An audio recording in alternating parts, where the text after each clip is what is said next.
ज्या स्वरूपाचं वर्णन आपण ऐकलेलं आहे, संत साहित्यामध्ये वाचलेलं आहे, कथा कीर्तनातून ऐकलेलं आहे, त्या स्वरूपाबद्दलची आपली भक्ती आहे, साधना उपासना आहे, व्रतवैकल्य आहे, नामस्मरण आहे, काही ना काहीतरी आपण करतोय. पण जे स्वरूपाबद्दल ऐकलं वाचलं आहे त्या स्वरूपाची प्रचिती मात्र आपल्याला नाही. मी असं नाही म्हणत की त्याची कृपा नाहीये, माझी भाषा वेगळी आहे. त्याची कृपा आहे आपल्यावर. आपल्याकडे फार वेळ नाहीये, पण आपल्या सगळ्यांची श्रद्धा काय की बाबा झाडाचं पान हलत असेल तर त्या झाडाचं पान सुद्धा त्याच्या सत्तेनं हलतंय. वृक्षाचे पान हाले ज्याची, मग झाडाचं पान त्याच्या सत्तेनं हलतंय म्हणल्यावर मंडपात बसून आपण श्वास घेतोय, त्यानं ठेवलं म्हणून का आपण राहिलो म्हणून म्हणा माझं मित्र राहिलो म्हणून नाही ना. मग असं नाही आहे, त्यानं ठेवलंय म्हणून चाले हे शरीर, आपण इथे आहोत. याचा अर्थ त्याची कृपा आहे. काल आपल्या सोबत जेवढे होते तेवढेच्या तेवढे आज सकाळी आपल्या सोबत उठलेत का? म्हणजे काही थकून झोपले त्यांचं सोडून द्या, पण काही उठलेलेच नाही, काही मात्र उठलेलेच नाही. का बरं? आपल्यावर कृपा आहे म्हणून आपण मंडपात आहे. आणि असे अनेक लोक आहेत जे काल आपल्या सोबत होते, आज आपल्या सोबत नाही, आज आपल्या सोबत आहेत, उद्या आपल्या सोबत राहतील, काही सांगता येणार. क्षणभंगूर आपल्या अशी सर्वांची श्रद्धा आहे. आपण इथे होतो त्याची कृपा आहे. पण ज्याची कृपा आहे त्या स्वरूपाचं जे वर्णन आपण संत रामात ऐकलंय त्या स्वरूपाचं दर्शन मात्र आपल्याला नाही. मार्ग चुकीचा आहे का? मार्ग बरोबर आहे. नामदेव महाराज ज्ञानोबा तुकोबांना सांगितलेल्या मार्गावर आपण चाललेलो आहे. पुढे गेले त्यांचा शोधित मार्ग, याच मार्गाने आपण चाललोय. कीर्तनाच्या व्यासपीठासमोर आता उभे आहे, याचा अर्थ आपला मार्ग योग्य आहे, तो मार्ग बरोबर आहे. विशेष श्रद्धा आहे म्हणून आपण मंडपात आहे. तसं तर ज्ञानोबा बोलतात श्रद्धा सगळ्यांच्याच मनात आहे. पायपा मनुष्य जात सकळ जगातला प्रत्येक माणूस स्वभावता म्हणजे उपजता निसर्गाचा तो भजनशील आहे. पण लोक रस्त्याने गाडी चालवता चालवता गेले ना तर गाडी चालवता चालवता मंदिर पाहिलं त्यांची जबाबदारी संपली. उतरूनच येतील सांगता येत. पण मान आलो याचा अर्थ श्रद्धा नव्हती का? होती, पण नुसती श्रद्धा वेगळी आणि विशेष श्रद्धा वेगळी. म्हणून कायमचा नाही पण काही काळापुरता का होईना आपण या ठिकाणी काय केलंय, प्रपंच सोडून इथपर्यंत आहोत. पण विशेष श्रद्धेनं भक्ती परमार्थ साधना उपासना करतोय तर त्याच्या स्वरूपाचं दर्शन, त्याच्या स्वरूपाचं चिंतन जे ऐकलंय ते नाही. कारण काय आहे? आपलं प्रेम प्रपंचावर आहे ना आपलं प्रेम देवावर आहे. जेवढं प्रेम प्रपंचावर आहे अजून तेवढं देवावर आहे का? मला एका वाक्यात उत्तर द्या. आपल्या सगळ्यांचा परमार्थ दादा सोडून बरं आपल्या म्हणतोय म्हणजे मी त्याच्यात आपल्या सगळ्यांचा परमार्थ हा आवडीचा आहे का सवडीचा आहे?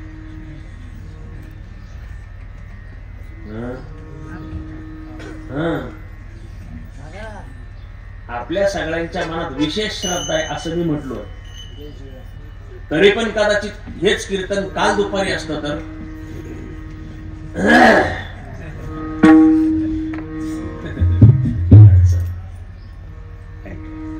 आपला प्रेम प्रपंचावर आहे आपलं प्रेम देवावर आहे. पण जेवढं प्रपंचावर आहे तेवढं देवावर नाही. पहिलं कारण आहे. दुसरं कारण आहे आपण सगळी माणसं जेव्हा जेव्हा साधना म्हणून काहीतरी परमार्थाची क्रिया करण्याकरता बसतो तेव्हा तेव्हा आपलं शरीर परमार्थ करत असलं तरी आपलं मन तिथे असतच असं मात्र इथे आहे का नाही मी पाहिलं नाही.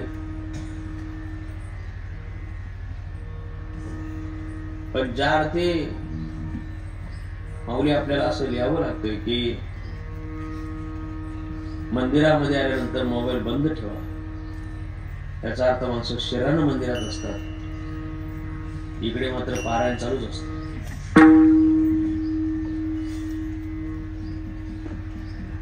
अनेक लोकांचं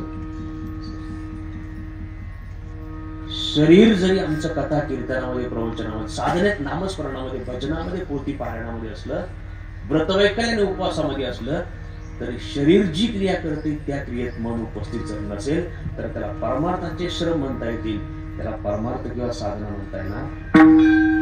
तिसरं अत्यंत महत्वाचं कारण आहे, नाथ वाजले हरिपाठ नावाच्या ग्रंथात सांगितलं, ज्या ज्या लोकांना भगवत कृपा, भगवताचं ज्या स्वरूपाचं चिंतन आपण ऐकलंय, त्या स्वरूपाचं दर्शन झालं, त्यापैकी कोणालाही साधूच्या कृपेशिवाय भगवत दर्शन झालं नाही. संताविना प्राप्ती नाही, ऐसे वेद संताविना प्राप्ती नाही,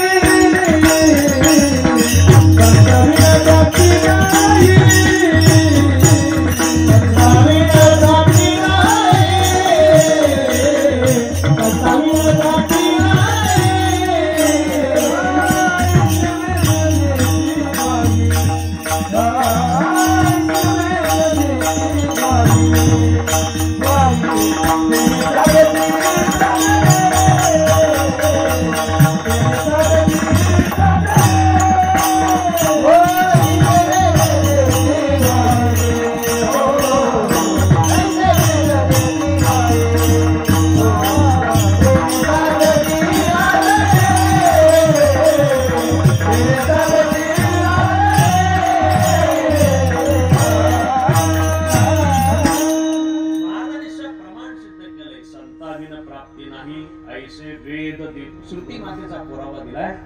श्रुती अशी ग्वाही देते, खात्री देते की साधूच्या कृपेशिवाय भगवत दर्शन होणार नाही. आणि म्हणून आपण या मंडपात का उपस्थित आहोत? आपल्याला भगवत दर्शनाची इच्छा आहे, पण भगवत दर्शनाच्या इच्छेकरता महास्वामींची कृपा झाल्याशिवाय आपल्याला भगवत दर्शन होणार नाही. संताविना प्राप्ती नाही. आता साधूच्या कृपेशिवाय भगवत दर्शन नसेल तर साधूच्या कृपेकरता काहीतरी करावं लागेल ना. साधूच्या कृपेकरता काहीतरी करावं लागेल. ज्ञानोबाला विचारा काय करायचं. ज्ञानोबा बोलतात, साधूच्या कृपेशिवाय, साधूच्या कृपेसाठी तरी तनु मनु जीवे चरणाशी लागावे, अगर्वता करावे दास्य सकळ, अगर्वता करावे दास्य सकळ. अगर्वता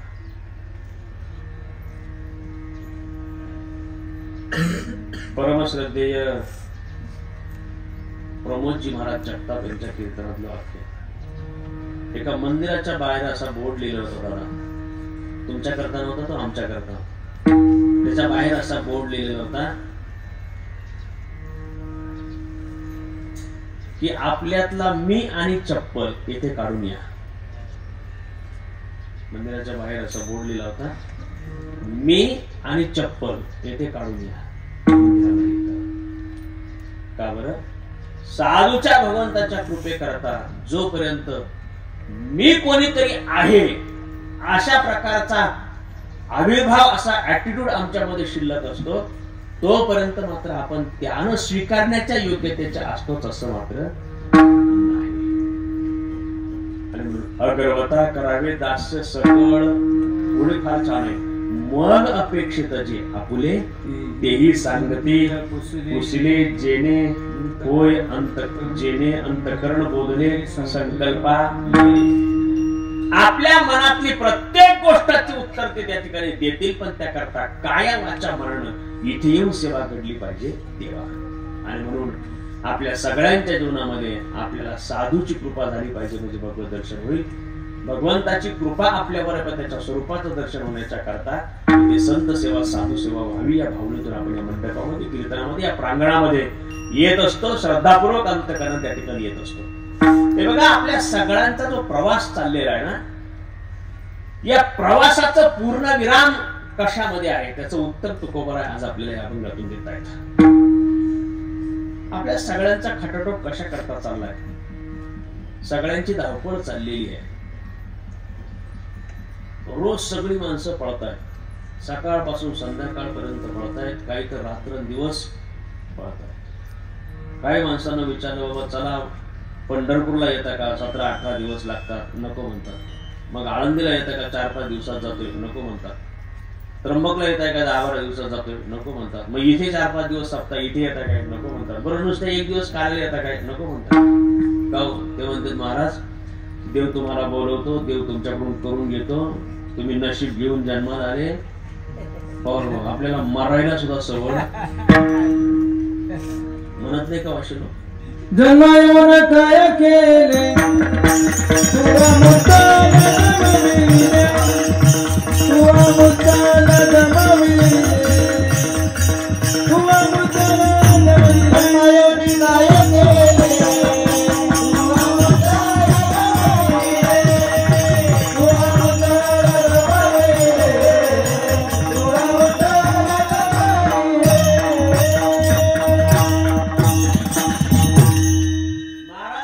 काय केलं तर इथे आल्यानंतर जेवढं भांडवल व्यापार करता आलं होतं ना तेही निघून गेलं, पण नफा मात्र झाला नाही. भांडवल हे काय आहे?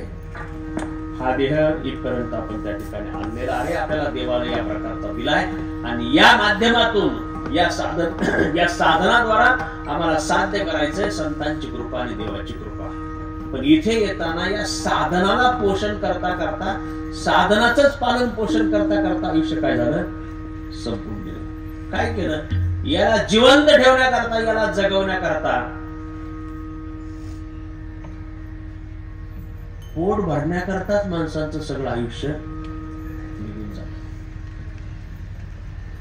आम्ही लहानचं मोठं होतोय, मोठं होत असताना शिक्षण घेतोय, शिक्षण झाल्यावर आम्ही नोकरीच्या व्यवसायाच्या मागे लागतोय, नोकरी व्यवसायाच्या माध्यमातून पैसा कमवतो, त्याच्यातून आम्ही घरादाराची व्यवस्था करतोय, घरादाराची व्यवस्था केली का घरादाराच्या मेंटेनन्स साठी पुन्हा लग्न करावं लागतंय, पुन्हा लग्न केलं तर वाढावे संतान, पुन्हा मग ही सगळी जी व्यवस्था करण्याच्या करता धन आणि धान्य जमवण्याकरताची सगळी धावपळ व्यवस्था आपल्याला सगळ्यांना करावी लागते. आणि म्हणून सकाळपासून संध्याकाळपर्यंत आपण सगळी माणसं आयुष्य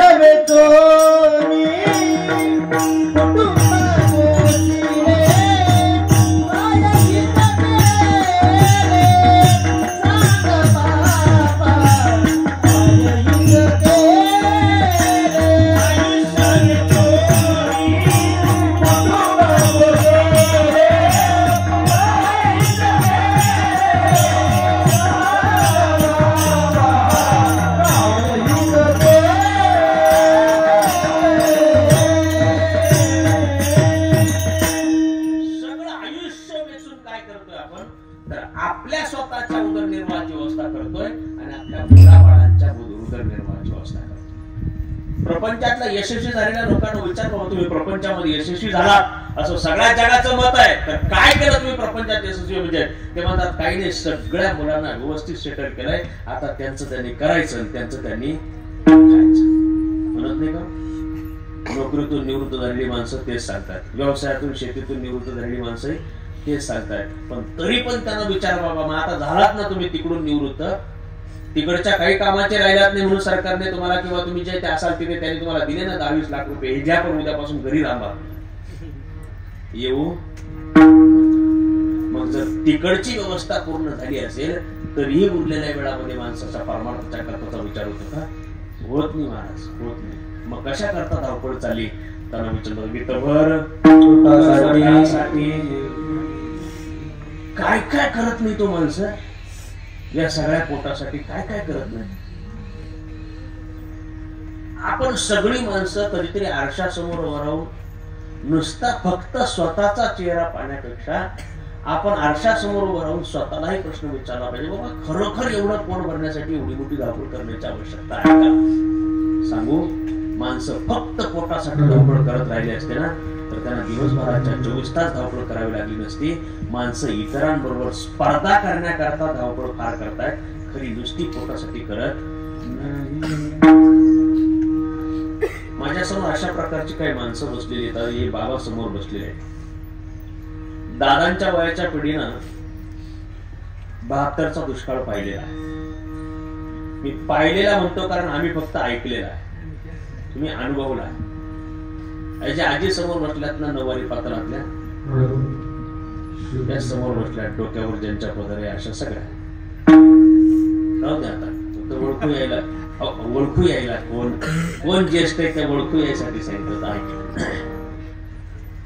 या पिढीनं 72चा दुष्काळ अत्यंत जवळून पाहिलाय, अनुभव आहे.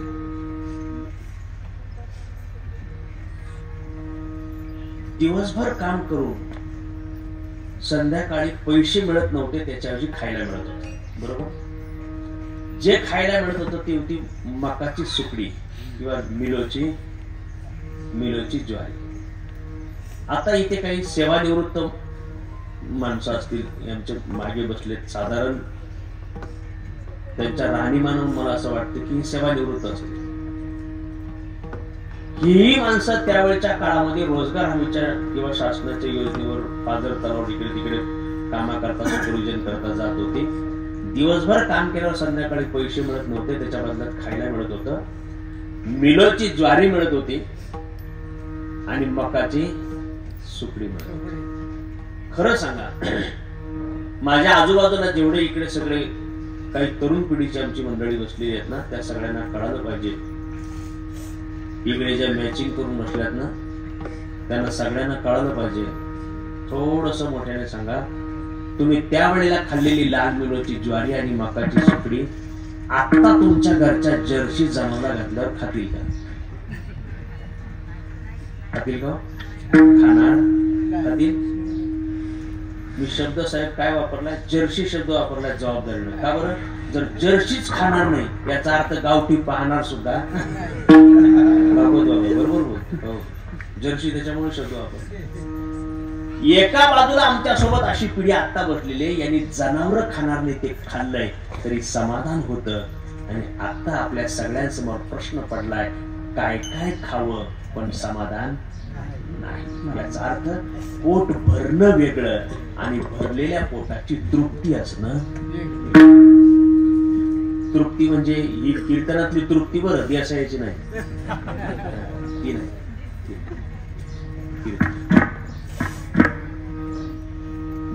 नुसतं पोट भरण्याकरता जर धावपळ असते ना, तर एवढी धावपळ करावी लागली नसते. नुसतं पोट भरण्याकरता एवढं शिकावं सुद्धा लागलं नसतं. म्हणजे मी शिक्षणाच्या विरोधात आहे असं नाही बरं बाबा. नुसतं पोट भरायला एवढं शिकावं लागतं का? जर नुसतं पोट भरण्याकरता एवढं शिकावं लागलं असतं ना, तरी जुन्या पिढीतली माणसं इथे बसलेली आहेत ना समोर, या माणसांचा प्रपंच झालाच नसता, यांना उपाशी राहावं लागलं असतं. नुसतं पोट भरण्याकरता एवढी श्रीमंती संपत्ती आवश्यक आहे का? आवश्यक आहे नाही महाराज. नुसतं पोट भरण्याकरता एवढ्या संपत्तीची आवश्यकता असती तरी आजीनं विचारा, आजी सगळ्या गावाला जायला एकच लुगडं होतं का गाव बदलला लुगडं बदलत होतं? ते बघा एक बोट, हे काय फिक्सिंग नाही बरं. पेपर फुटलेला नाही, काही नाही, अगोदर प्रश्न दिलेला नाही, त्या माझ्या बरोबर पण आलेलं नाही. उत्तर देण्याकरता बा 4-2 माणसं जशी आता अलीकडच्या काळात सगळे टाळ्या वाजवायला आपलीच बसावं लागतात, तसंही काही नाही. तसं हो, हे काही पूर्वनियोजित नाहीये काय.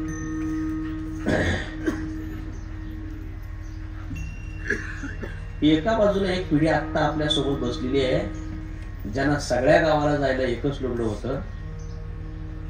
आता अशी परिस्थिती आहे, नवरात्र 9 दिवसाचं घेतात म्हणून नवरत्न. खरं सांगा, मी कोणाला सांगणार नाही, कॅमेरा तुमच्याकडे नाही माझ्याकडे आहे. नवरात्र 6 महिन्याचं घेतलं तरी रंग संपतील का?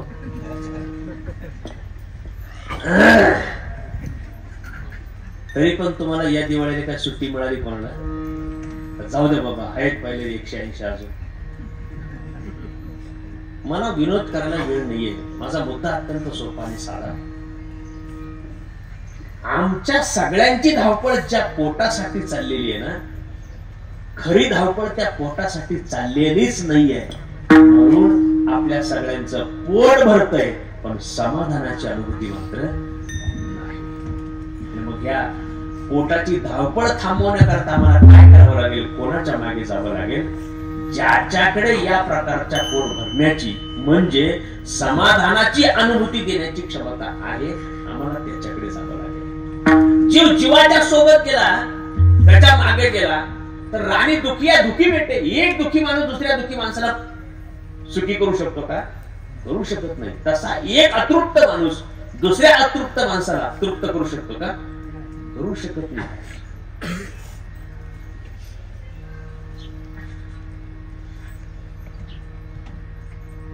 काल्याच्या निमित्तानं दहीहंडी मांडलेली असते, ती भरण्याचं काम चालू आहे. काय असतं दहीहंडी मध्ये? म्हणून सांग, तुला कशाला बोलवलं? दहीहंडी मध्ये काय असतं? लाई असते आणि दही असते. खरं म्हणजे दहीहंडीमध्ये जर लाही आणि दही असेल, मुरमुरे आणि दही जर असेल, त्या किती सामान्य गोष्टी झाल्या. दोन्ही गोष्टी तशा अर्थानं पाहिल्या तर सामान्य. जे 2 रुपयाला एवढ्या मोठे मुरमुरे मिळतात नाही मिळतात. तुम्ही तरी थोडे वेळ म्हणा, तुम्हीच आमचे शिंदे साहेब. मुरमुरे मिळतात 2 रुपयाला एवढे, 2-4 पोरांचं पोट भरते तेवढ्याशा मुरमुऱ्या. दही आता आपल्यापैकी कोणाच्या घरामध्ये नाही का? पिशवीचं दूध ज्यांच्या घरात आहे त्यांच्या घरामध्ये सुद्धा काही आहे. दही असते का नसते? असते महाराज. जागोजागी सगळ्या दुधाच्या जेवढ्या लोकांचे सगळे प्लॅन्ट आहे त्यांनी सगळ्यांनी त्याचं दही बनवलं. पिशवीमध्ये आपल्याला दही ताक सुद्धा उपलब्ध करून दिलं. म्हणजे 5-5, 10-10 फुटावर रस्त्यावर मिळणाऱ्या या दोन्ही गोष्टी आहेत, मुरमुरे सुद्धा आणि दही सुद्धा. पण त्याला इथे एवढं विशेष स्थान का बरं आहे? त्याच्याकरता एवढं 2 तास कीर्तन करण्याची आवश्यकता का बरं आहे? त्याच्याकरता एवढा मोठा उत्सव करण्याची आवश्यकता का आहे? का दही आणि लाही या दोन्ही गोष्टी अत्यंत सामान्य आहेत, अत्यंत सामान्य आहेत. मला असं वाटतंय बाबा, जर कदाचित या दह्याचा आणि लाह्याचा आपण आपल्या घरी प्रसाद करायचं ठरवलं, आणखी चांगला करता येईल. म्हणजे चांगल्या क्वालिटीचं दही घेता येईल, चांगल्या क्वालिटीचे मुरमुरे आणता येतील, ते दोन्ही छान एकत्र व्यवस्थित भिजवता येतील. त्याच्यामध्ये छानपैकी काही खोबरं पिसून टाकता येईल, त्याच्यामध्ये काही थोडीशी साखर बारीक करून टाकता येईल, त्याच्यात काही वेलची, वेलदोडे, काही जायफळ ते काही त्याच्यामध्ये टाकता येईल. वेगळ्या प्रकारचे पदार्थ टाकून त्या दही लाह्याचा जो प्रसाद केलेला आहे त्याला उत्तम, चवदार, स्वादिष्ट, रुचकर बनवता येईल का नाही येणार? नाही आपल्याला सुचलं तर युट्यूबला पाहून तर येईल का नाही? अधिक चांगलं. माझा अज्ञान करण्याकरता विचारतो, मला सांगा, खूप चांगल्या प्रकारचे वेगळे पदार्थ टाकून आपल्याला त्याच दही आणि लाह्याचा उत्तम एक वेगळा स्वादिष्ट रुचकर पदार्थ बनवता येईल. पण इथे असलेला जी चव आहे ती तिथे असलेली येईल का?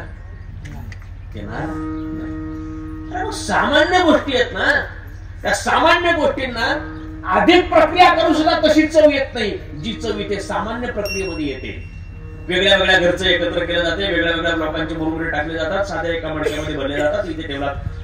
चव बदलते का बरं?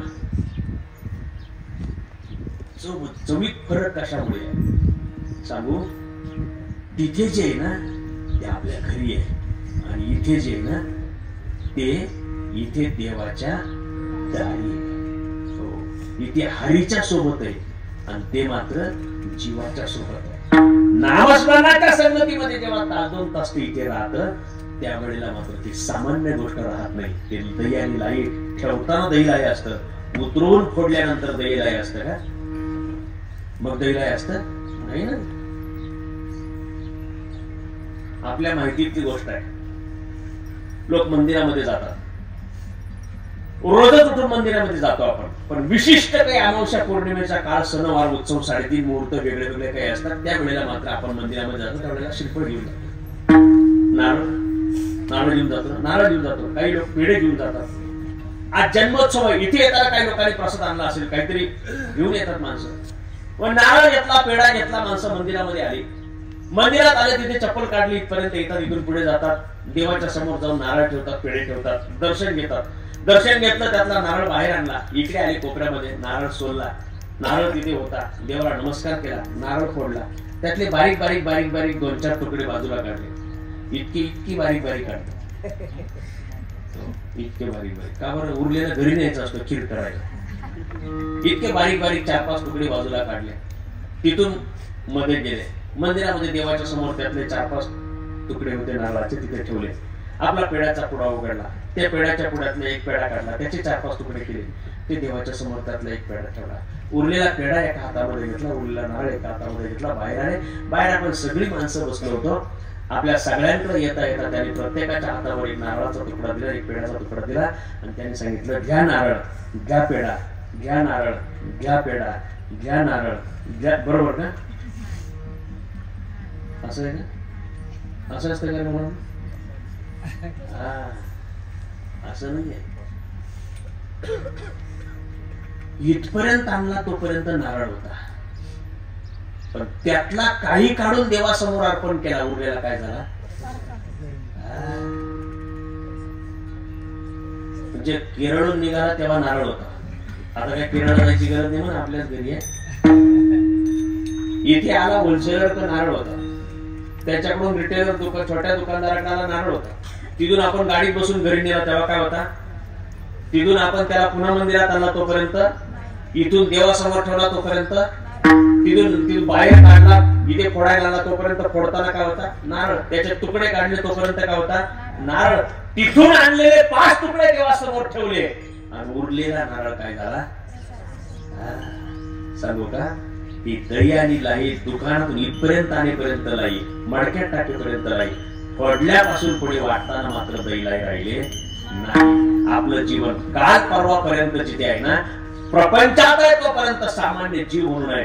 इथे हरिकीर्तनामध्ये जेवढा काळ तिथपासून पुढचं मात्र जीवन जे आहे ना, ते जीवन आपलं सामान्य जीवन, जीवाचं जीवन राहणार नाही. जर आम्ही इथे तुकाराम महाराजांनी सांगितलेल्या मार्गाप्रमाणे देवाचं अनुसरण करण्याकरताची स्वीकार करण्याची आमची जर भूमिका असेल तर तिथपासून पुढचं जीवन हे सामान्य जीवाचं जीवन राहणार नाही. म्हणून इथे साधूची सेवा आणि इथून ईश्वराचं चिंतन झालं, उरलेलं जीवन हे मात्र सामान्य जीवन राहणार नाही. त्याकरता आपल्या सगळ्यांचा अट्टास आहे. म्हणून पोटासाठी आमच्या सगळ्यांचा प्रवास चाललाय. ते पोट भरतय रोजच्या रोज, पण रोजच्या रोज भरत असलं तरी त्याची तृप्ती मात्र होत नाही. त्याच्या समाधानापर्यंत मात्र आम्ही जाऊन पोहोचत नाही. त्या समाधानापर्यंत जाऊन पोहोचायचं असेल तर श्री तुकाराम महाराज आम्हाला देवाच्याच मागे जायला सांगतात.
आपल्या गोड सर्वत्र आवाजामध्ये महाराजांनी भागवत महाराजांनी सांगितलं, या तरी यावे लागे माझ्या मागे मागे. खरं म्हणजे जीवानं परिपूर्णते करता, तृप्ती करता, समाधाना करता, आनंदा करता कोणाच्या मागे जावं त्याच्याकरता त्याच्या समोर जे काही पर्याय आहेत त्यातला महत्वाचा आणि कायमस्वरूपी शाश्वत समाधानापर्यंत नेऊन पोहोचवणारा पर्याय आहे की तो म्हणजे देव आहे. आणि म्हणून त्याच्या मागे आपण गेलं पाहिजे. देव सगळ्या गोपाळांना सांगतोय, तुम्ही अवघे माझ्या मागे मागे या. ज्यांना ज्यांना वाटत असेल की बाबा माझं पोट भरलं पाहिजे, मी समाधानी असलो पाहिजे, मला तृप्तीची अनुभूती यायला पाहिजे, तर आम्ही काय केलं पाहिजे? आम्ही त्याच्या मागे मागे गेलं पाहिजे. सामान्य जीवनामध्ये मी अकोल्याहून निघालो, मला इथे यायचं होतं. अकोल्याहून निघालो, संगमनेर गेलं, मग आळेफाटा गेलं, मग बेला गेलं, मग ते आळकुटी गेलं, मग तुमचं निगोज गेलं, मग शिरूर गेलं, मग तुमचं तो बैर आपला कानिकनाथ फाटा गेला, मग करडे आलं. इथे थांबायच्या ऐवजी मी थोडासा पुढे गेलो, विचारलं म्हणजे ते करडे कुठे हो? त्याने मागत राहिले ना, पुढे सगळा बोंबलं. इथलाच माणूस होता, मी फोटो काढून आणला, संपलं दाखवतो. इथपर्यंत येण्याच्या करता सुद्धा मला कोणाचं ना कोणाचं तरी मार्गदर्शन द्यावं लागलं. बाबा मी नेव्हिगेशनच्या बाईला विचारलं, बाबा मला तू करडेमध्ये नेऊन पोहोचव. एवढी एक बाई झाला मला बरी वाटते, तिच्या मागे आलं ना तिथे बरोबर मुक्कामाला आली. बाकीच्या सगळ्या चांगल्याच आहेत, पण त्यातल्या त्यात बरा 100 किलोमीटरचा प्रवास करायचा असेल तरी बाबा तरी सुद्धा आपल्याला कोणाचं तरी मार्गदर्शन द्यावं लागेल. मार्ग दाखवून गेले आधी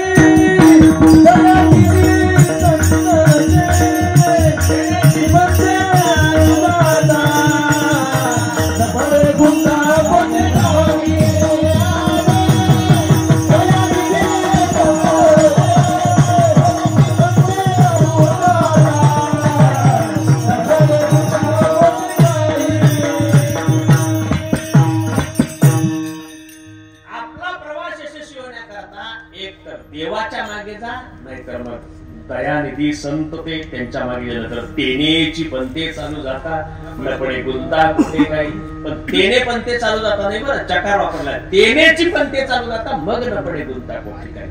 आणि म्हणून ज्यांच्या मागे गेल्यावर शाश्वत मुक्कामाला समाधानाला तृप्तीला जाऊन पोहोचणार आहे, पहिले देव, दुसरे संत. व्यावहारिक जीवनामध्ये मला इथपर्यंत 100 किलोमीटर येण्याकरता कोणाला तरी रस्ता विचारावा लागत असेल, नदीच्या पलीकडे जर जायचं असेल तर कोणाच्या सोबत गेलं पाहिजे, ज्याला पोहता येतं त्याच्यासोबत का ज्याला पोहता येत नाही त्याच्यासोबत?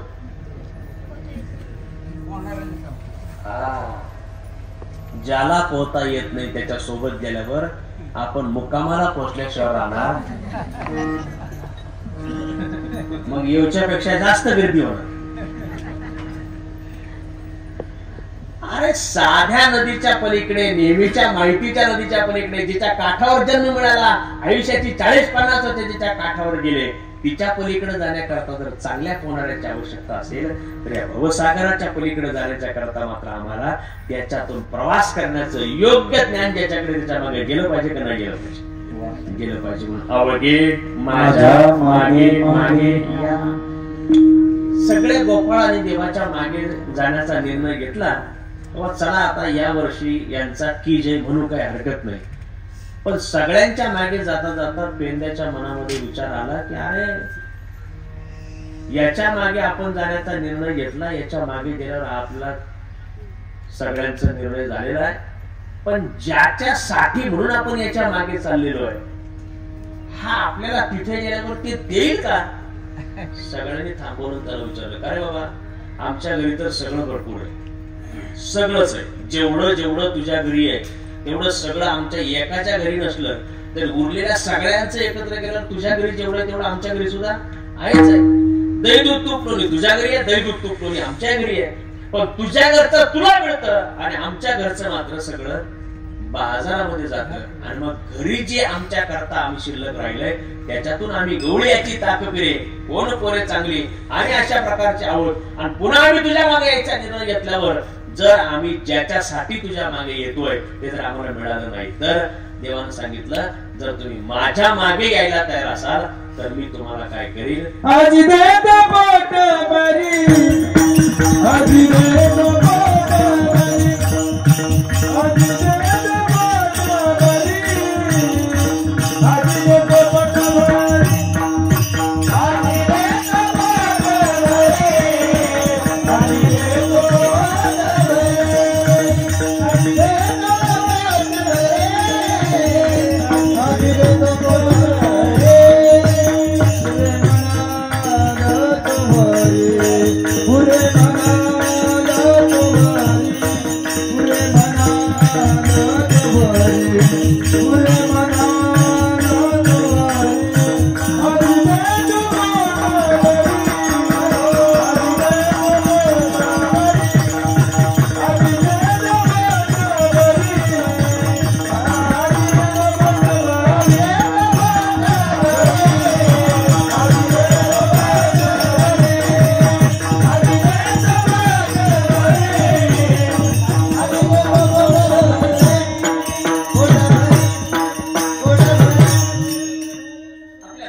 ज्यामध्ये श्री तुकाराम महाराज सांगतायत ज्याच्या करता तुम्ही माझ्या मागे असाल ना तर ते मी तुम्हाला कुठपर्यंत देईल, तुम्ही पुरे म्हणत नाही तोपर्यंत. पुरे म्हणाल तोरी आजी देतो पोटभरी मी तुम्हाला पोटभर देईल. किती पोटभर देईल? मी तुमचं पोट भरल्याचा अंदाज करणार नाही तर तुम्ही जोपर्यंत समाधानाला जाऊन पोहोचत नाही ना पुरे म्हणाल तोपर्यंत. देव या जगामध्ये अशा प्रकारचा आहे की तो आम्हाला पूर्णपणे देऊ शकतो. का बरं? कारण पूर्ण अवतार रामकृष्ण ऐसा तू समर्थ ब्रह्मांडाचा नियमी. जीव जीवाच्या मागे, अज्ञानी अज्ञानाच्या मागे, दुःखी दुःखी माणसाच्या मागे असला तर त्याच्या ठिकाणी समाधान नाही. पण मात्र हा जीव देवाच्या मागे जाईल तर त्याच्या ठिकाणी समाधान आहे, त्याच्या ठिकाणी तृप्ती आहे. हा जीव संतांच्या मागे जाईल तर त्यांच्या ठिकाणी मात्र त्या ठिकाणी तृप्ती आहे. आणि म्हणून पुढे म्हणाल आजार झाल्याच्या करता जसं औषध उपयोगाचं असतं तसं पथ्य सुद्धा उपयोगाचं आवश्यक आहे. शुगरच्या माणसाने औषधं घेतली पाहिजेत, गोळ्या घेतल्या पाहिजेत, वेळच्या वेळी गोळी घेतली पाहिजे, डॉक्टरने सांगितलेल्या प्रमाणात गोळी घेतली पाहिजे. हे जरी बरोबर असलं तरी घेतलेल्या औषधाच्या बदल्यात पुन्हा गोड सुद्धा खायचं नसतं. चालतंय बाबा, इकडे 2 गोळ्या सांगितल्या ना, ठीक आहे खा, आणि इकडे गुलाबजाम आला का मग जेवढा भात तेवढेच गुलाबजाम, चालतंय का? चालेल का? जेवढ्या भाकरी तेवढेच गुलाबजाम, चालतंय का? काय काय माणसाने इतकी शुगर असते महाराज, ते 5 सुद्धा नाही गोड. हो, 5 सुद्धा नाही. त्यांना असं वाटतं जेवढं पाहिलं तरी सुद्धा लगेच चलबिचल. काय काय माणसांना बाकीची माणसं गोड खातात ना, हे पाहून ते स्वतः जेवढे इरिटेट होतात ना, ते फार गोड बोलायचं सुद्धा बंद करून टाकतात. आजार जाण्याकरता जेवढं औषध महत्वाचं आहे ना, तसं पथ्य सुद्धा महत्वाचं आहे. पूर्ण मिळेल याच्या करता साधना म्हणून देवाच्या आणि संतांच्या मागे जाणं, त्यांचं अनुसरण करणं, ही साधना जेवढी महत्वाची आहे ना, तेवढी साधना करत असताना आपण निशंक होणं सुद्धा गरजेचं आहे. आणि म्हणून तुकाराम महाराजांनी त्यातली 2 पथ्य अभंगाच्या 3ऱ्या चरणात. हळूहळू चला, कोणी कोणाशी न बोला, कोणी कोणाशी न बोला. हळूहळू चला, कोणी कोणाशी न बोला,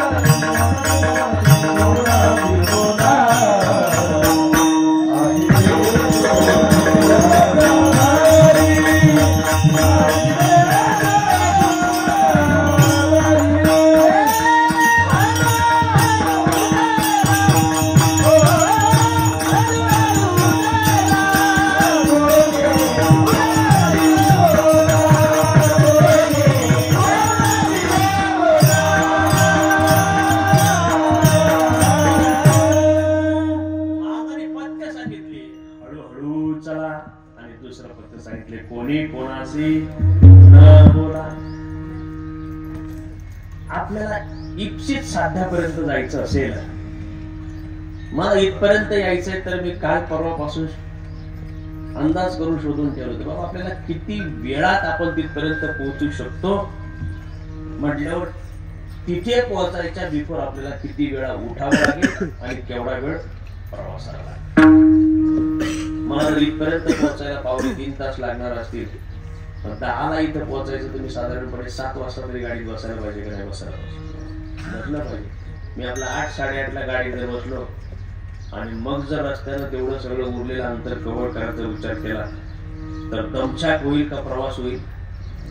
दमछाक होईल, पण प्रवास होणार नाही. आणि जर कदाचित तेवढा प्रवास पूर्ण करण्याचा प्रयत्नच केला तर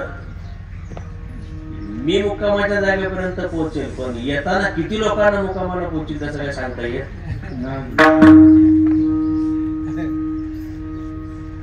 भगवत भक्तीच्या करता साधना करताना तुकाराम महाराज म्हणतात, संत समागमी धरावी करावी तातडी परमात्मा. पण हेच तुकाराम महाराज दुसऱ्या ठिकाणी मात्र असं सांगतायत, तुका म्हणे येथे नचले तातडी प्राप्त काळ घडी. एका बाजूला म्हणतात तातडी करा आणि एका बाजूला म्हणतात तातडी चालणार नाही. हे विरोधाभासाचं बोलणं आहे. आपणच बोलायचं आणि त्याचं खंडन आपणच करायचं. एका बाजूला म्हणतात गाई करा, दुसऱ्या बाजूला म्हणतात गाई चालणार नाही. ते संतांना आणि पुढाऱ्यांना दोघांना माफ आहे. आपणच बोलल्याचं खंडन आपणच केलं ना, त्या दोघांना माफ आहे. जुन्या काळातले कीर्तनकर एक दृष्टांत सांगायचे बघा, एका वाक्याचं दृष्टांत आहे. आपणच बोलायचं आणि त्याचं खंडन आपणच करायचं. आमच्या गावात एक फार म्हातारी होती, ऐकताय ना? आमच्या गावात फार म्हातारी होती आणि जी फार म्हातारी होती ती लहानपणीच वारली. दोन्ही गोष्टी एका वेळेला खऱ्या आहेत का? नाही. मग इथे कसं काय म्हणतात, करावी तातडी परमार्थी, दुसऱ्या बाजूला म्हणतात हळूहळू चला. तुका मग इथे नचले तातडी. साधना करण्याकरता घाई करायला सांगितली. हातातलं काम सोडाने परमार्थ करा, तरी जडजोडून व्हायला निघ ये भक्तीची वाटेला. पण साधना करत असताना फळाच्या बाबतीत मात्र घाई करायची नाही. तुका म्हणे येथे नचले तातडी, प्राप्त काळ घडी आल्या. आमची साधना पाहिल्याशिवाय महास्वामींची कृपा आमच्यावर होणार नाही. त्याकरता काय करा, हळूहळू ढाळे ढाळे एक वेळेला मात्र या मार्गाचेरी मुळे आम्ही निश्चितपणे आमच्या साध्यापर्यंत जाऊन पोहोचू. पण तोपर्यंत आम्हाला साधना करावी लागेल. हळूहळू देवाच्या मागे संतांच्या मागे हळूहळू आमच्या वाटेचा प्रवास साधनेच्या मार्गावर आम्हाला करत राहावं लागेल. काय त्यासाठी कोणी कोणाशी बाहेरच्या जगामध्येच फक्त विसंवाद आहे असं नाही. जीवाच्या जीवनामध्ये सुद्धा त्याच्या कृतीमध्ये, अंतर्मनामध्ये, संवादामध्ये विसंवाद आहे. एकाला विचार बाबा, हो कीर्तनाला काल रात्री येतो म्हणले तर उद्या सकाळी, आज सकाळी मात्र दिसले नाही. तेव्हा एक मन म्हणत होतं जाय, पण दुसरं मन म्हणलं जाऊ दे, आहे ना युट्यूबला, मग पाहता येईल नंतर. हे दुसरं मन कुठून आलं? पहिलं जे आहे ना, जे जातो म्हटलं होतं कीर्तनाला, हा संकल्प आहे. आणि ज्या दुसऱ्यानं सांगितलं ना, नाही आता जाऊ दे, रात्री जागरण झालंय, मागचे 10-15 दिवस फार धावपळ झालेली आहे, वडापाववर दिवस निघाले, त्याच्यापेक्षा प्रसाद तर मिळणारच आहे. दादांकडे कधी गेलं तर प्रसाद आहेच आहे. मग त्यापेक्षा काय करू, राहू दे आता, कीर्तन पण ऑनलाईन ऐकू आणि प्रसाद पण नंतर आपल्या सोडीत जाऊ. एक आहे ते संकल्प आणि दुसरा आहे तो विकल्प. म्हणजे आमच्या अंतर्मनातला संवाद म्हणजे शंका थांबली पाहिजे. फळाच्या बाबतीत संतांच्या मागे जाताना अंतकरणातली साशंकता थांबली पाहिजे. आणि जेव्हा गोपाळांना देवानं सांगितलं बाबा तुम्हाला पोटभर देऊ, त्यावेळेला त्यांनी हल्लकल्लोळ केला, गदारोळ केला. आणि मग जेव्हा त्यांनी गदारोळ केला तेव्हा देवानं सांगितलं अशा प्रकारचा भक्तीच्या वाटेवरचा गदारोळ इथे चालणार नाही. तुकाराम महाराजांनी देवानं त्या सगळ्या गोपाळांच्या करता जो तिसरा एक विकल्प पथ्थ म्हणून सांगितला. त्याने सांगितलं हे बघा, तुम्हाला जर खरोखर पोटभर पाहिजे असेल, खरोखर समाधान पाहिजे असेल, खरोखर तृप्ती पाहिजे असेल ना, तर तुमच्याकडे जे अनावश्यक आहे ते अनावश्यक टाका. शेवटचं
आज देतो पोट भरी पुरे म्हणाल कवळी. श्री तुकाराम महाराज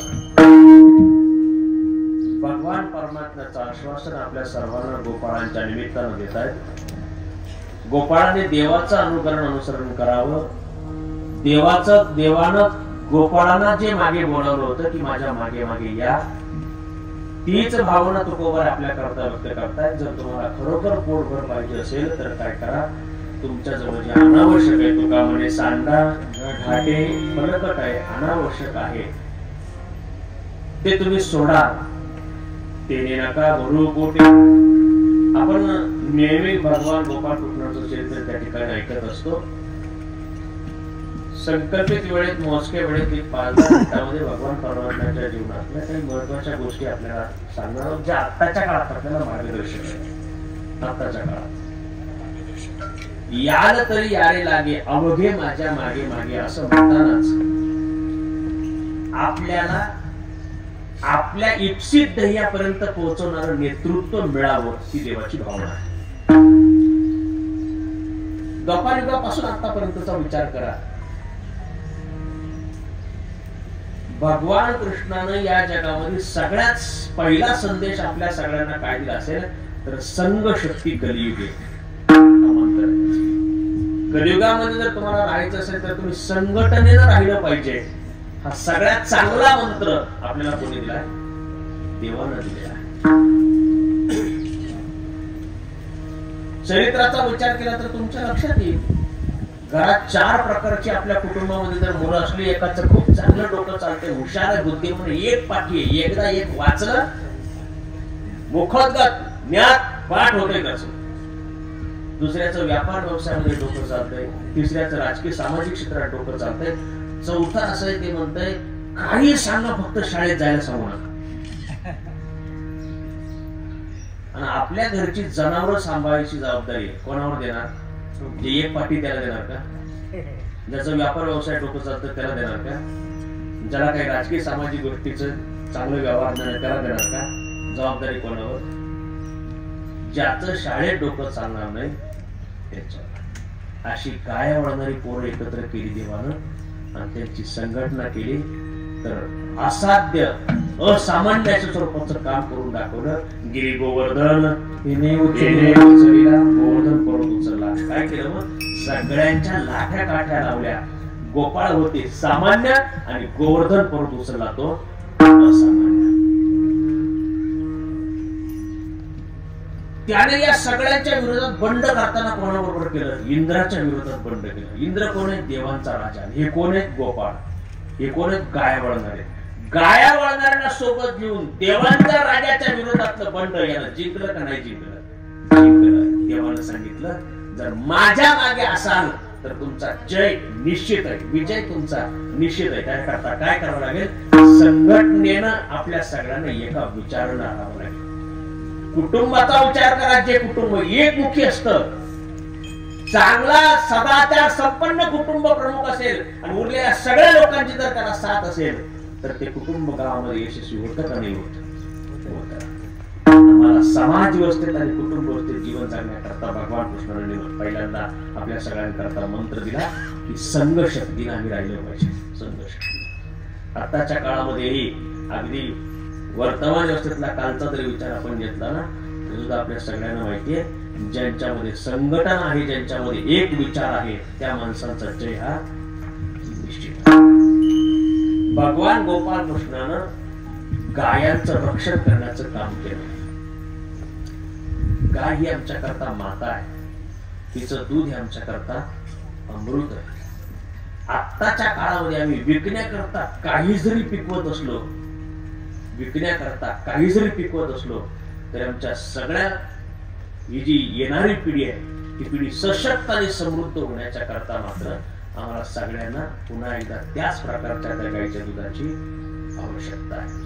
त्या प्रकारचं आम्हाला सेंद्रिय असलं पाहिजे, त्या प्रकारचं गावठी, त्या प्रकारचं अमृता समान असलेलं जे आहे ना, ते आमच्या करता असलं पाहिजे. जे उरलेलं आहे ना, ते पैसे मिळवण्याकरता चांगलं आहे, आमचं आरोग्य चांगलं राहण्याकरता मात्र चांगलं नाही. संत वारकरी बंडापिता कराडकर तात्यांचं वाक्य आहे, ते म्हणतात आपल्या घरातल्या मुलांना दूध नाही दिलं तरी चालेल, पण जर्सीचं द्यायचं. कुणी ते आरोग्य विभागातले लोक, कुणी डॉक्टर वगैरे असतील, त्यांना विचारून घ्या, येणाऱ्या काळातल्या लहान मुलांमध्ये, मुलींमध्ये मेडिकलच्या भाषेमध्ये ज्याला हार्मोनल चेंजेस होत आहेत ना, ते कशामुळे होत आहेत, तर फक्त आमची आहार व्यवस्थापन बदलले आहे. देवानं आम्हाला सांगितलं संघ शक्ती कली. देवानं आम्हाला दही, दूध, तूप, लोणी, गायांचं रक्षण करून खाण्याकरता सांगितलं.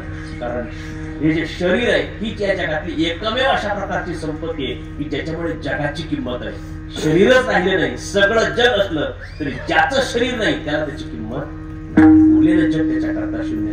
आणि हे तंदुरुस्त राहायचं असेल तर त्याच्याकरता गायांचं रक्षण करण्याचं काम केलं. खरं म्हणजे देवानं अनेक लीला केल्यात. आत्ताच्या काळाकरता जर महत्वाच्या कोणती लीला असतील की जे आमच्या सगळ्यांचं जीवनमान अत्यंत चांगलं राहण्याकरता महत्वाचं असेल, तर त्यामध्ये भगवान परमात्मा जेव्हा या सगळ्या गोपाळांना घेऊन यमुनेच्या काठावर खेळण्याकरता आला, तर म्हणजे देवाच्या अगोदरच्या जन्माची वेळची एक सांगतो आणि एवढी एक सांगतो थांबतो. जन्माच्या वेळेला वसुदेव हे आत्ताच्या काळातल्या सगळ्या पालकांसाठी मार्गदर्शक आहे. वसुदेव काय केलं वसुदेवानं? वसुदेव या जगातला सगळ्यात पहिला बाप आहे. वसुदेव या जगातला सगळ्यात पहिला बाप आहे दादा, की ज्यानं मुलगा ठेवलाय आणि मुलगी आणली आहे. माहिती ना चरित्र, सगळं सांगायला माझ्याकडे वेळ नाही. ज्यानं यशोदेला देताना काय दिला? मुलगा दिलाय, आणि आणताना काय आणली? मुलगी आणली. माया आपण चिंतना करता म्हणून त्याचा विचार करू, पण आता आपल्याला जो भाव आताच्या काळाची सुसंगत सांगायचा आहे. तुम्हाला नाव माहिती आहे, मी ऑन कॅमेरा तशी सगळी नावं डिटेल सगळं सांगत नाही. 20-22 वर्षापूर्वी, बरोबर 20-22 वर्षापूर्वी स्त्री भ्रूण हत्या जी झाली बाबा, ती स्त्री भ्रूण हत्या झाली त्या गोष्टीला 20-22 वर्षापूर्वी झालं. एका डॉक्टरने हजारो मुलींचा गर्भपात केला होता, त्याला बरोबर 20-22 वर्ष पूर्ण झाली. आता ते एकाचं उघड झालं म्हणून त्याचा बोबाटा झाला, बाकीच्यांचं ज्यांचं उघड झालं नाही ते सगळं झाकून गेलं. आता मुलींचा प्रश्न निर्माण होतोय लग्नाच्या करता, आणि बरोबर स्त्री भ्रूण हत्याचा विशिष्ट उभारीचा काळ कोणता होता? आजपासून 20-22 वर्षापूर्वी. तेव्हा जर त्यावेळेला तेवढ्या स्त्री भ्रूण हत्या झाल्या नसत्या तर आता हा प्रश्न उभा राहिला नसता. सोशल मीडियावर त्याची चर्चा करणं, वेगळ्या प्रकारचा परिसंवाद घेणं, टीव्हीवर त्याचे वेगवेगळे कार्यक्रम ठेवणं, हा त्याच्या मागचा उपचार नाहीये. कृष्णाच्या चरित्रातून वसुदेवाचा आदर्श घेणं हा त्याच्यावरचा योग्य उपचार आहे, जो आम्हाला आत्ताच्या काळामध्ये. काय झालंय, मूढभर पूर्वगामी विचाराच्या लोकांनी एकत्र येऊन अध्यात्म याच्यामधलं कर्मकांड जे ना त्याच्याकडे विशेष लक्ष दिलं, पण त्यातल्या कर्माच्या साधनेकडे मात्र लक्ष दिलं नाही. आपल्या करता आवश्यक असलेल्या अध्यात्म साधनातल्या अनेक गोष्टी आमच्या समोर येत नाहीत, आणि त्यामुळे त्याला आम्ही विरोध करणं किंवा त्याला कर्मकांड ठरवणं, त्याला धोतान ठरवणं, त्याला पुराण ठरवणं, त्याला पुराणातली वांगी पुराणात ठेवणं, असं काहीतरी म्हणून ते आमच्यापासून दुर्लक्षित ठेवतोय. दुसरी अत्यंत महत्वाची गोष्ट मला या निमित्ताने या ठिकाणी सांगायची आहे की जेव्हा हे सगळे गोपाळ यमुनेच्या काठावर आले, त्यावेळेला यमुनेच्या काठावर त्यांनी वेगळ्या प्रकारचे खेळ खेळले. तर म्हणजे मला तेवढं चांगलं म्हणता येत नाही तुमच्यासारखं, परंतु वेगळ्या वेगळ्या प्रकारचे खेळ खेळले. त्या सगळ्या प्रकारच्या गवळणी आपल्या सगळ्यांच्या मुखोद्गत आहे. देवानं सगळ्या प्रकारचे खेळ खेळता खेळता त्याच्यामध्ये चेंडू फळी नावाचा एक खेळ खेळला. म्हणता काय अभक्त भक्ती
आपल्याकडे मात्र वेळेची मर्यादा आहे. मी 2 मिनिटात समारोप करतो. मला एवढी एक गोष्ट आताच्या काळाला अत्यंत अत्यावश्यक आहे म्हणून सांगायची.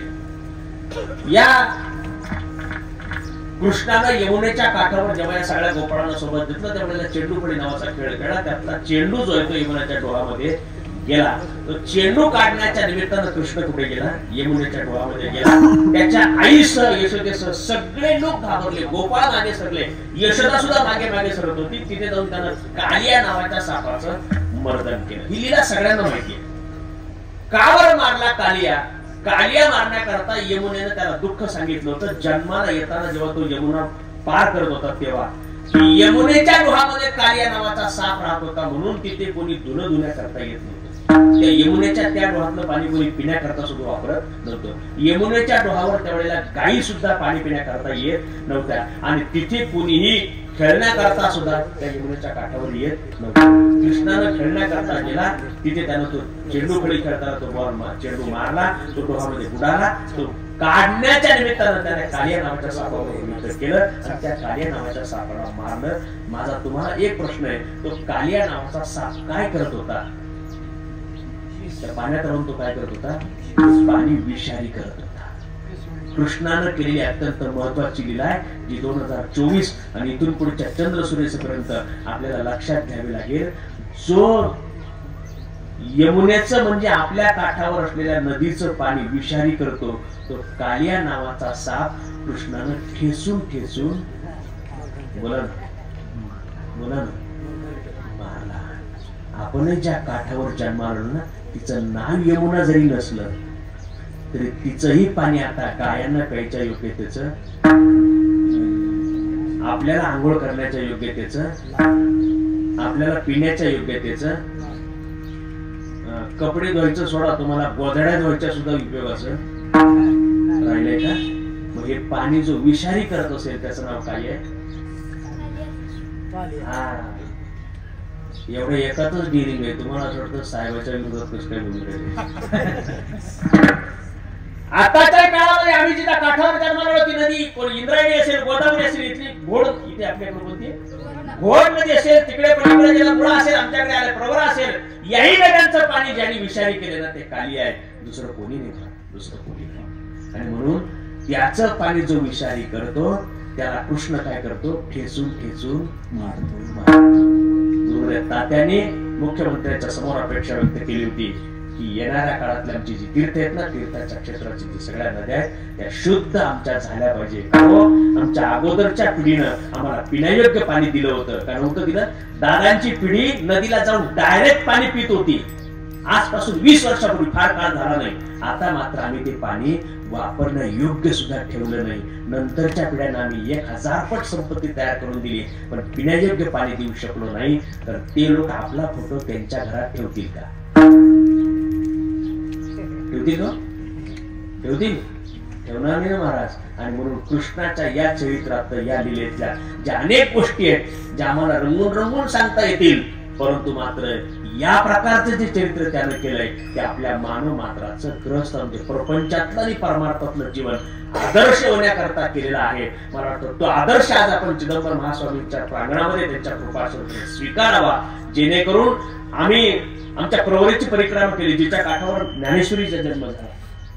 तिच्या मागे आम्ही या प्रकारचे संदेश दिले की आपण प्रवरेचं आरोग्य जपू, प्रवर आपलं आरोग्य जपेल. चिदंबर महास्वामींच्या प्रांगणात आपण आजचा असा संकल्प करू की आपण या घोड नदीचं आरोग्य जपू, ती सुद्धा आपलं आरोग्य जपल्याशिवाय राहणार नाही. जर आम्ही तिचं आरोग्य जपलं नाही येणाऱ्या पिढ्या आपल्याला माफ करणार नाही. मला वाटतं स्वच्छ नाही करता आली तरी चालेल. अरे मावशा इकडे पाहा, मी संपवतो, अर्ध्या मिनिटामध्ये संपवतो. आपल्याला ती स्वच्छ करणं शक्य नाही, ते आपल्या क्षमतेत नाही, ते आपल्या हक्कात, आपल्या अधिकारात सुद्धा नाही.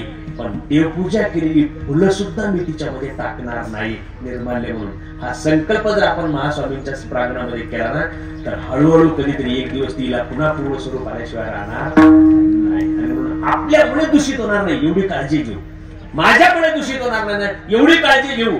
ती एक दिवस स्वतः आपोआप अपडेट केल्याशिवाय राहणार नाही. मला असं वाटतंय कृष्णाचं हे चरित्र आपल्या सगळ्यांच्या करता अत्यंत महत्वाचं अशा स्वरूपाचं आहे. वेगळ्या वेगळ्या अंगानं या ठिकाणी याचं चिंतन त्या ठिकाणी करता येईल. आपल्याकडे वेळेची मर्यादा आहे.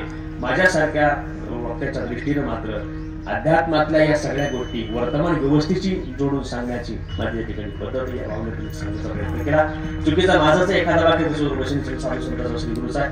अनेक सगळी मान्यवर महाराज मंडळी या ठिकाणी उपस्थित आहेत. तुमचे तिकडे महाराज आहेत, आमचे माऊली महाराज आहेत, भागवत महाराज, जोगेची महाराज, विद्यार्थी मंडळांचे के महाराज आहेत, सगळे बाळगोपाळ मंडळी आहेत. आदरणीय दादांच्या मार्गदर्शनाने हा मोठा उत्सव थाटामाटाच्या वातावरणात या ठिकाणी पार पडतोय. परंपरेप्रमाणे या ठिकाणी ज्ञानेश्वर माऊली भजन होईल, त्यानंतर दहीहंडीची गौरव होईल, त्यानंतर दहीहंडीचा कार्यक्रम, नंतर जन्मोत्सवाचा कार्यक्रम होईल. पुढच्या सगळ्या सूचना संयोजक आपल्याला ज्याप्रमाणे देतील त्याप्रमाणे दादांच्या मार्गदर्शनाने या ठिकाणी पार पडतील. ज्ञानेश्वर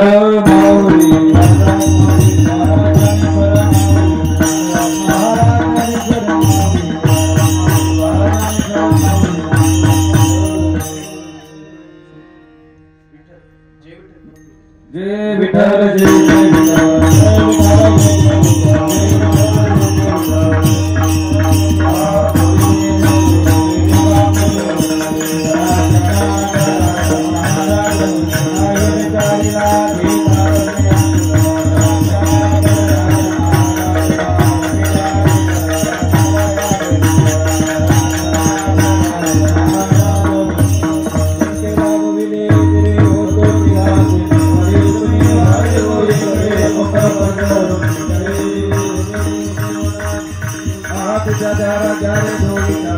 तुम्ही